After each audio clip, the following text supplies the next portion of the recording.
My name is Ralph Odom, but most people around here know me as the Giant Mountain Troll. I had my first beer at George's 45 years ago last Friday. I've been dancing at happy hour for over 25 years now.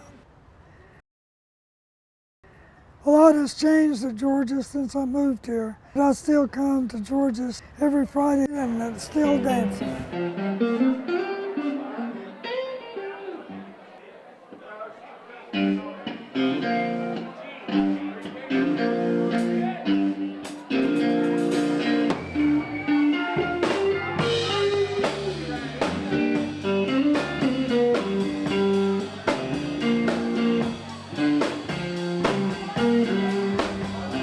I've always been an athlete, and no matter what I do, I try to do it the best I can.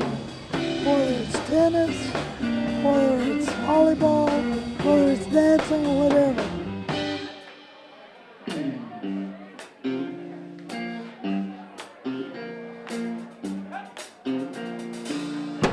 So do you think you're the oldest person that's coming to Georgia still?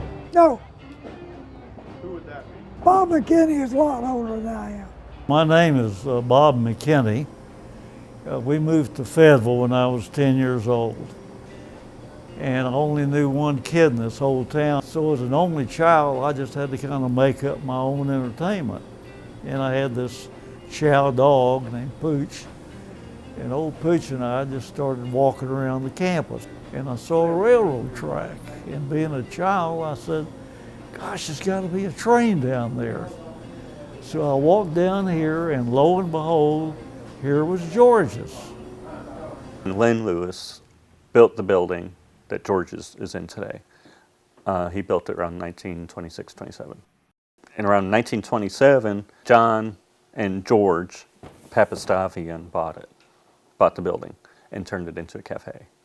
I said, sir, I'm Bobby McKinney. I'm new here in town, and my dog could sure use a bone. And he kind of rolled his eyes, and under this cigar counter, he had 9 checks. And he said, well, before I get the bone, do you know any of these boys right here? These are bad checks. And I said, no, sir, I just moved to town. He kind of went, oh, well, all right. So he goes back in that kitchen and gets the bone and gives it to my dog, and I thanked him. George and his folks were very popular. They offered a lot of credit to students because it was during the Depression. And they said they almost went bankrupt several times because people weren't able to pay their bills.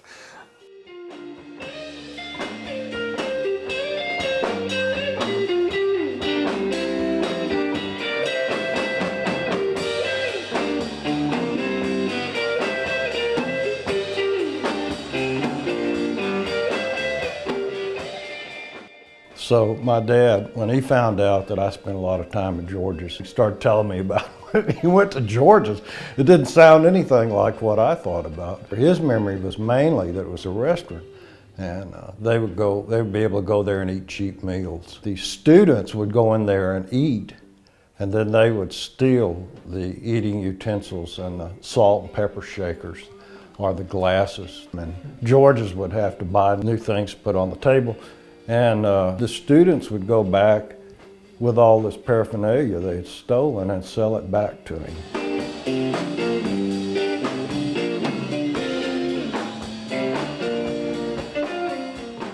I think I was in grade school, and this troop train stopped, and the last car stopped right in the middle of Dixon Street here. And of course, here's George's Majestic Lounge. 3 guys got off the train, and I had noticed at the time, but one of them was carrying some bootlaces. And they put bootlaces around both his wrists and both his ankles. And then they took beer bottles. They didn't have cans because it was during the war. And so they put all these beer bottles inside his clothes. And he came out walking like this. I can see that like it was yesterday.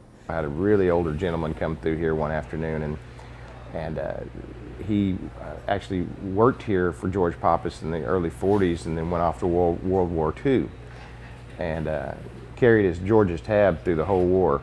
And when he got back, he came in to pay his tab, and George Pappas had cleared all the tabs for the vet. It's a neat story. Good evening, everybody. Folks, we are in the Bel Airs out of Columbia, Missouri. Welcome down to George's Majestic Lounge.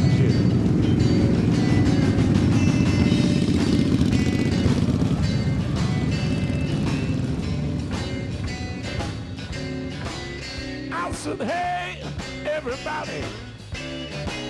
Man, have you heard it too? Yes, I'm talking about the girl on the TV news.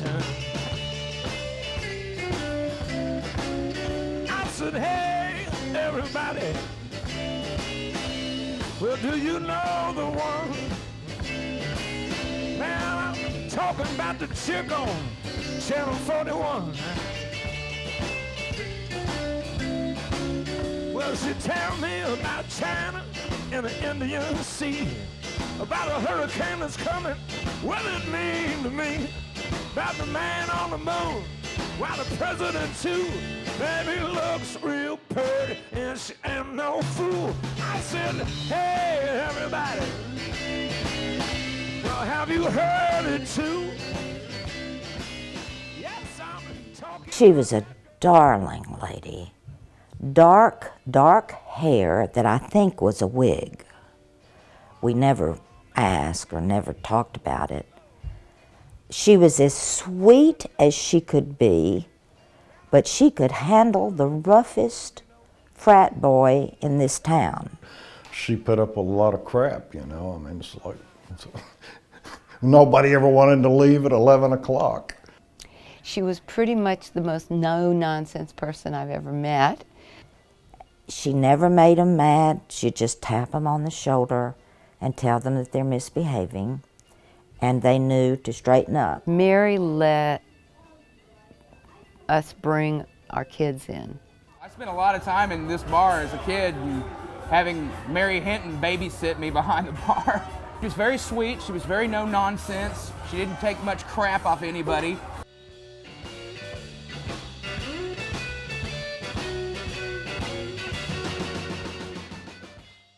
Mary Hinton was the first to develop the beer garden. The garden back then, it was all open. It wasn't enclosed like it is now. It's mostly rock, gravel, and there was a box elder that sprouted up on its own through the rock. And Mary fell in love with it and took care of it and really nurtured it. And gosh, by the 70s and 80s, it became a mature tree. And I had this wonderful tree in the garden, a box elder, that at night at closing time, 10 minutes till closing time, I would say over the public address system, we clear tables in 10 minutes. Let's see, what did she say? We clear tables in 10 minutes. Clearing tables in 10 minutes, y'all. The students would come up in this tree, and I'd have to go out each night with my flashlight and be sure to get them all out, and I would say, come on, you know you're going to get me in trouble, and they would say, come and get me. The train was right out here. You could, scratch a match on it nearly. And so as the train, the box cars, not passenger cars, but as the boxcar train would come through, the kids would throw beer bottles up against the side of the boxcars. So finally the staff used to come out, 3 of them, and they'd all just stand like this between the crowd and the train so they couldn't throw bottles anymore. There were stones that were laid out in the patio. I don't think that when Mary did it, she really thought people were going to come out and dance out there.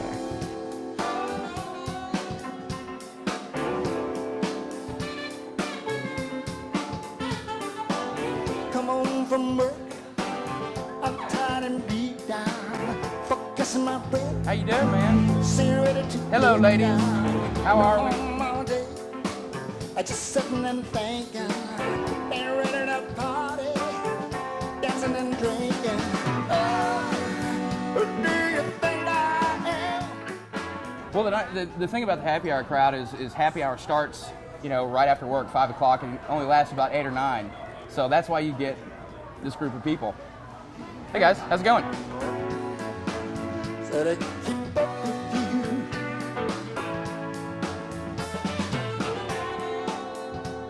So they don't have to stay late. So they come here and they can hear some live music, and we always try to pick some bands that cater to the happy hour crowd. They like to dance. We like to dance. We don't outgrow dancing, liking to dance. They go down there. Sometimes they dance by themselves. It doesn't matter at George's. It was a melting pot for a whole lot of different people. As I said, Mary, basic rule was you can come in here and do whatever you want to do as long as you didn't cause trouble. And so that opened up the door for a lot of people just to come in here and be relaxed. You didn't have to be afraid to go there. Whatever your religion was, or whatever your affiliation was, you were welcome there, and you were treated with respect there. George's in the front, the tavern part of George's, was a gay club probably until about 77. It got a reputation as a gay bar, and it really wasn't. Again, it goes back to Mary's approach. This is her house, her home. You can come in, do whatever you want, as long as you don't cause trouble. And so there were a lot of gay people that came in George's.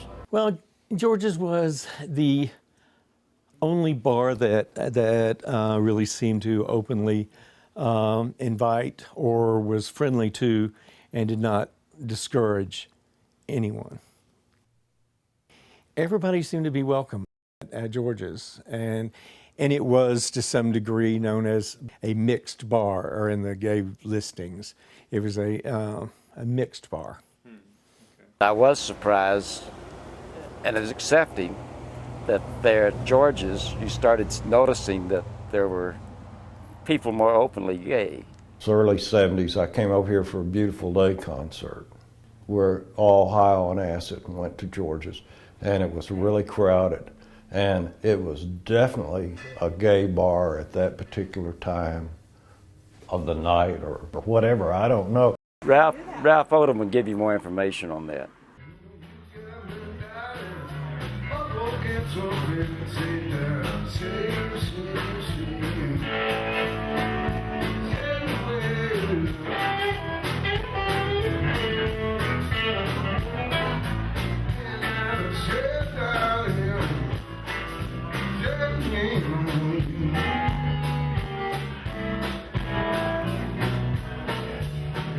There is a spot, their GMT is cut in the concrete.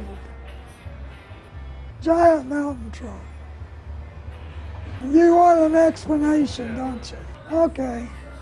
Believe it or not, there are a lot of people in the Ozarks who believe in trolls. And, of course, first thing out of the box, someone says, giant mountain troll. How can you be a giant? I said, have you ever seen another troll? I'm much bigger than they are. I do a lot of foraging for mushrooms and wild herbs. It's getting away from the standard grid of how people insist on living. You buy the latest stuff, and you keep buying, and you keep buying, and you keep buying. I don't buy new clothes. I go to Goodwill. Socially, someone was always trying to peg me into some sociological or psychological hole. And I decided that I would go ahead and just name myself. And so I decided on Giant Mountain Troll.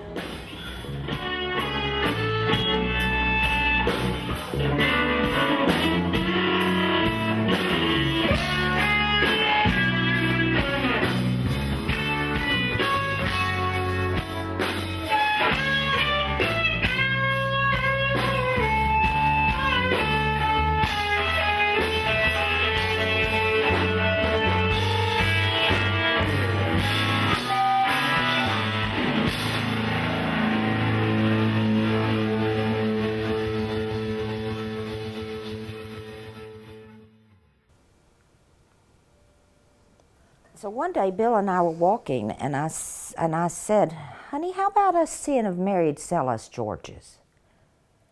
And he said, that's a good idea, let's ask her. And so we bought it and started changing it in a very delicate way. We took the low ceiling out. We took the old plaster off the walls and got new furniture and took out the old petitions that were in back where the kids would go back there and do a little cuddling.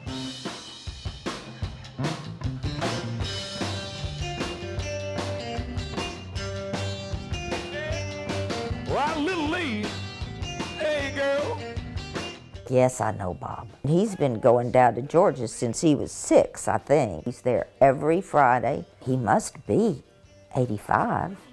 I got back from the Far East in 1956, so I've been coming down here regular since then, every weekend. One time, my wife says, this is my thing, so she stays at home, and she said, I just got an anonymous phone call, and I said, really? And this woman says, Miss McKinney, I know it's none of my business, but you should be aware that your husband meets other women at George's every Friday.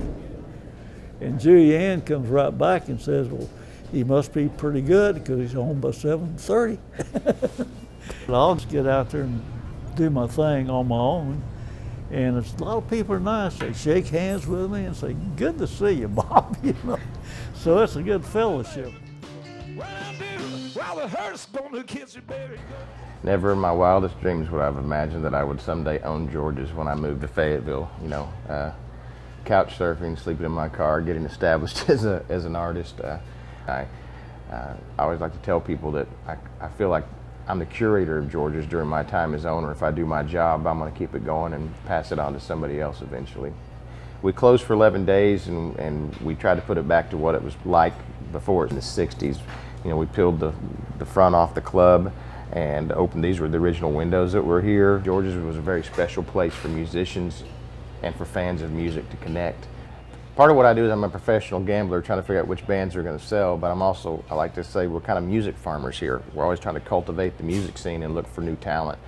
And I think as we've established George's as probably the premier showcase venue, you know, in this region. I don't even like to call it a bar anymore. I really like to call George's your neighborhood concert venue that happens to serve alcohol. It's a venue that's been here for going on 85 years now, so it's only had 4 owners in that time, which leads me to believe the people that have owned it have really cared about it. I think it's always been a place where people are comfortable. They can come and have a little bit of relief from the reality of life. Oh, baby, you've been gone so long, so I wrote this song for you to hear, 'cause it's been so long. Nothing you can absolutely put your finger on it right now, but there's something definitely magic about this place.